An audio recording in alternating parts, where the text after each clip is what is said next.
That was unbelievable. That was a perfect. I feel like that was an official start to summer. The NBA Finals did not do it for me, but that was an official. My phone was blowing up the entire concert. The timeline was jumping the entire concert. Trey, you're on the East Coast, but we were talking before we went live. How homesick did that make you for being in Compton in Oh Southern my. California? Oh man. So I got a chance to text a couple of people and everybody was like, "Yo, you pulling up? You want some merch? Are you here? Did you fly out?" And I'm just like, man, flying out for one day when I got to go back to work the next day is kind of crazy. Like that's a overly commit. That's game 7 commitment, which felt like a very West Coast game 7. You know what I'm saying? And I thought it was like a very monumental moment, but I just couldn't swing it. Like I couldn't do it. But watching from my living room, volume on, high enough for me to get evicted. Hey, turn up. Um, you know what I'm saying? But it was fun. It was fun, and it was also I hadn't live tweeted in a long time. Right. So that was pretty cool to quote unquote tweet as a family. And I felt I got a chance to do that across the board with my, my group of following that doesn't know LA. And that was great because I got to explain the Tommy the Clown thing and then like DJ Head having like, some of these acts kind of come out like that's a real look, especially Head being quote unquote the new Theo 92.3 to be the new big boy for Yeah. reference, the new for everybody else. LA personalities have radio personalities have had their strong points, but we're in the internet era now. So we got like the Funk Flexes, we got all these people that on the East Coast, they dominated the radio, but the West Coast, we didn't really, if you didn't live on the West Coast, everybody on the East Coast wouldn't know. So Head is now the guy. He doesn't seem like that because he kind of like was a part of the beef. Right. He had a lot of opinions. So a lot of people was like, who the fuck is this guy? And it's like, nah, Head is a radio personality. He's a disc jockey for our local radio stations. And now he has his own show. What is it called, I Mike? don't I'm not sure. I don't know, but you're I right. I just want to say you're it's right about the DJs. Like Big Boys, like the crank calls on Big Boy in the Big Boy's neighborhood in the morning may as well have been like SNL or The Simpsons if you grew up in Southern California. yeah. That was like Mhm. like you would just reference that without asking anyone if they listened that morning. It's just everyone already knew that shit. And Head is just trying to solidify West Coast media, journalism, you know, morning wake up kind of shit. And he's been doing that. He's tagged in Elliot Wilson, who moved to LA and has kind of solidified that kind of like aficionado kind of bravado for West Coast. Because we don't care. The West Coast, we ain't gonna be like, yo, what interview drop? They want to know who hot. Is you hot in St. Louis? Is you hot in Virginia? Is you hot in New York? Is you hot in Atlanta? And what can be played mainstream? Because LA, we just want to know the hot joint. You know what I'm saying? Tommy Richmond, Not Like Us. You can go down the line and they're gonna play them joints. So shouts to Head being able to be having an open line and give a spotlight to Rimble, the Cousins, Blue Bloods Clan, um, Vino. Like these are like quote unquote like our people that are popular in our section and they might kind of cross to the Midwest. I don't know if they make it to the New York, like to New York, the East Coast and things of that nature or outside of the country. But it was pretty cool. And also gave them a taste of like what's it like to perform in an arena. Yeah, for sure. You probably them some of them people are probably performed in quote unquote comedy club style crowds It where it's like 400 to 50, 500 yeah. people. It felt really local in the best ways. Like we had shit like every city I've been to, we had like a Black Arts Festival. You know what I'm saying? And it'll be Yep. like a big act, but then there's a bunch of like y'all, you pull up for your homies and other local acts and shit like that. It felt like that. It felt like it was truly for LA. You know what I'm saying? And that's what I love that Mm-hmm. about that, bro. Like pulling up for my homies and you know what I'm saying, and seeing my homies perform in like these smaller joints that are just for St. Louis. Like we had like Grove Fest. You wouldn't know that if you weren't from St. Louis. Mm-hmm. And I felt like I could be on a fly on the wall for like some real LA shit. You know what I'm saying? And then like Mm-hmm. being out here, I've heard a lot of these dudes, but I know You from the crib now. You from the I crib say I now? live here, bro. I'm a St. Louis nigga till I You die. You feel what I'm saying? But you no, John Cuz. You John Cuz. Oh, Hey, no, John but does. no, Hey, John bro. does. John does be saying "cut" too. I got my Lakers shorts from the on. crib. No, you know what I'm saying? You feel But me? I'm still a St. He from Louis the crib John nigga. will now. drop a real But, smooth "cut" on you. He will do that. but yeah. You know what I'm saying? I'm assimilating. I But, had him down in Long Beach too much. He started saying "cut." But yeah, it felt like that, and I love that, bro. But it seemed like it was like for me, like I thought he had when he performed like Not Like Us at the end. I was like, he had to have the niggas on stage, all his homies on stage with him. And I didn't know if he was actually gonna do it, but I love seeing that too, man. It seemed like it was a really special moment. Not, I mean, in LA rap for sure, but like Kendrick seemed like so happy. Kendrick seemed like, you know what I'm saying? Like, I'm really on stage with my family. And when I'm looking at this shit, I'm like, this is who Drake wants you to us to believe he is. And Kendrick is really that. You know what I'm saying? And this is just a stamp on that for me, bro. I love seeing that shit, bro. It was just a beautiful experience to watch. But yeah, bro, it did feel really local, like you were saying.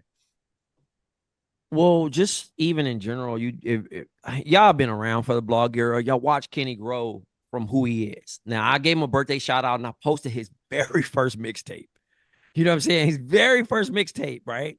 And people were like, oh, what the fuck? You really been down since day one? And it was like, bro, I didn't even know that, bro. Right? I didn't even know he rapped. Like when I first got that CD sat for a minute. Like I didn't press play. It was just the kid that was following Jarrell and Poo Poo around and wanted to hang. And I was the star basketball player. And I just happened to be hanging at Jarrell's house because he had a CD player. DJ Dave Free, who hosted parties. He was a DJ? You know what I'm saying? Dave Free was? He was a DJ. Damn. DJ Dave Free. Shout out to my man Tone. Shout out to my man D Rees. Hanging out in Carson and Stevenson Village before they met Top. Schoolboy Q was a wide receiver at fucking Southwest College. Herbert, Absol, Carson Guy. You know what I mean? Before they even formed Black Hippie, bro, they was really grinding. So like to see them where they are, I remember 2011. I'm living in Arizona, and they're performing at the Celebrity Theater. Shouts to Mercedes, and Kendrick tells my friends, I had two girls with me, and he says, "I'm gonna be a star, baby." And like, you know, they looking at him, but they low-key laughed. They didn't like see it. They didn't feel it because Section 80 was out at the time. He wasn't performing anything. Section 80 was crazy. I think the only yeah. song he performed was Swimming Pools. Yeah. He only performed Swimming Pools because like the debut album Good Kid was dropping like 2 weeks prior, right? And I also went to school with Soundwave. Mark, you know what I'm saying? Like Compton that small, you know what I mean? So to see him where it's at now as a grown man at 35 years old, and as important as he is, you know, like it's a great feeling to, you know, to see him not only unite, because that was kind of like something that Nipsey would have wanted to do. That's something that a lot of artists before us would have kind of like wanted to push that quote unquote peace treaty, and it wasn't possible because like, you know, like the culture, it is what it is. So for him, I was wondering who was doing the run of the show.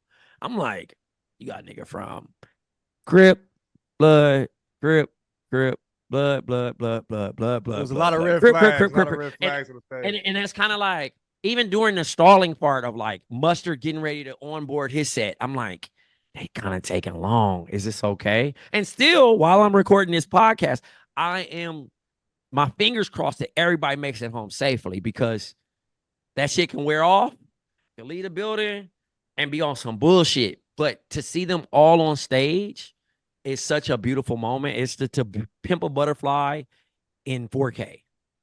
That whole scene where you just say, no way they can unify. And that took for Drake to like kind of like, oh, I'll come to your backyard and perform and they love me more than me. And niggas was like, hold up. Fuck, nigga. Hold up. We might not listen to his album like that. We ain't feeling that one, but we love him.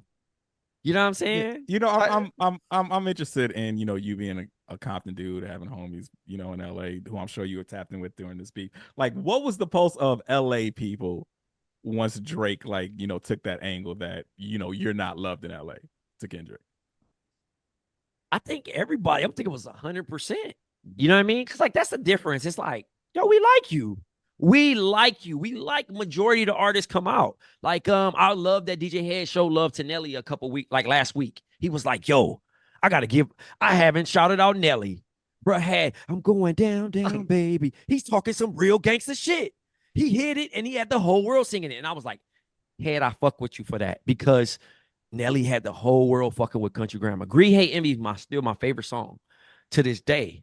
But at the end of the day, like, if it's hot, it's hot. But if Nelly would have came through and dissed one of us, niggas be like, all right, one's over. One's over. You know what I'm saying? We like you until you come for one of ours. You know what I'm saying? We could even shit on one of ours, but it's still one of ours until somebody else play with ours. You know what I'm saying? Like, so it was one of them situations. So it was like, all right, bro, you thinking, you taking that whole beef lightly. And now I think that was the whole approach. I think Drake is a very talented person. I think his run was like one of the greatest runs in rap history, but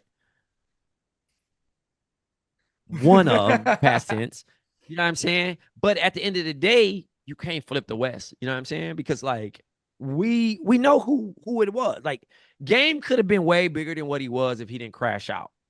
You know what I'm saying? He's crashed out multiple scenarios. Shout out to JCon, great rapper, one of our top 5 rappers of all time. But he just do some questionable shit that just really, and everybody kind of wonders why he wasn't there. Top put out a tweet talking about, yo, we've seen who picked sides during these times. And there was something when he put out Tailor Made, and you know who liked it? We've all had a difficult time buying tickets. Lakers games are expensive, but I try and find games to take my son Vinny to. It's hard to find good deals, especially at the last minute. You shouldn't have to worry when you buy tickets to your next big event. GameTime is the fast and easy way to buy tickets for all the sports, music, comedy, and theater events near you. The Lakers have a ton of home games the remainder of the year. I like that in the GameTime app, they have last-minute tickets. You can see views from every seat. GameTime is the only ticketing app that gives you complete peace of mind with your purchase. Their all-in pricing shows your total up front, so you know you're getting a great deal before you buy. They also have the GameTime guarantee, which means you'll always get the best price. Take the guesswork out of buying tickets with GameTime. Download the GameTime app, create an account, and use code J&J for $20 off your first purchase. Terms apply. Again, create an account and redeem code JANDJ for $20 off. Download GameTime today. Last minute tickets, lowest price, guaranteed. Get ready for a night full of big fights and big action. It's UFC 303, and it can be even bigger. Jump in on all the action at DraftKings Sportsbook, the official sports betting partner of UFC. It's super easy for first-timers to get started. Try betting on something simple like picking a fighter to win. Go to the DraftKings Sportsbook app, select your fighter, and place your first bet. It's that simple. The light heavyweight title is on the line in the main event, but there are so many more amazing matchups happening in Vegas. And speaking of amazing, if you're new to DraftKings, listen up. New customers bet $5 to get $150 in bonus bets instantly. Download the DraftKings Sportsbook app now and use code Jenkins. That's code Jenkins for new customers to get $150 in bonus bets when you bet just $5. Get that big fight feel only on DraftKings. DraftKings, the crown is yours.